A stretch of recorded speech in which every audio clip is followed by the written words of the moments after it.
റോഡപകടത്തിൽ പെടുന്നവരെ 7 ദിവസം വരെ പരമാവധി 1.5 ലക്ഷം രൂപയുടെ സൗജന്യ ചികിത്സ ലഭ്യമാക്കുന്ന പദ്ധതി കേന്ദ്ര സർക്കാർ പ്രഖ്യാപിച്ചു.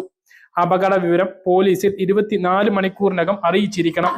ചികിത്സാ ചെലവ് സർക്കാർ വഹിക്കുന്നതാണ്. അജ്ഞാത വാഹനങ്ങൾ ഇടിച്ച് മരിക്കുന്നവരുടെ ആശ്രിതർക്ക് 2 ലക്ഷം രൂപയുടെ സഹായം നൽകാനും പദ്ധതി പ്രഖ്യാപിച്ചുകൊണ്ട് കേന്ദ്രമന്ത്രി നിതിൻ ഗഡ്കരിയാണ് ഈ കാര്യങ്ങൾ ഇന്നലെ അറിയിച്ചത്.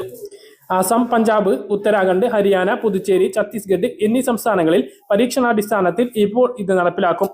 2026 മാർച്ചോടുകൂടി എല്ലാ സംസ്ഥാനങ്ങളിലും ഇത് വ്യാപിപ്പിക്കുകയും ചെയ്യും. കഴിഞ്ഞ വർഷം രാജ്യത്ത് റോഡപകടങ്ങളിൽ 1.80 ലക്ഷം പേർ കൊല്ലപ്പെട്ടിരുന്നു. 66% പേരും 18 മുതൽ 34 വയസ്സുവരെ പ്രായമുള്ളവരാണ്. ഇതിൽ 30,000 പേരും ഹെൽമറ്റ് ധരിക്കാത്തത് കൊണ്ടാണ് മരണത്തിന് കീഴടങ്ങേണ്ടി വന്നത്. രാജ്യത്ത് മികച്ച ഡ്രൈവർമാർ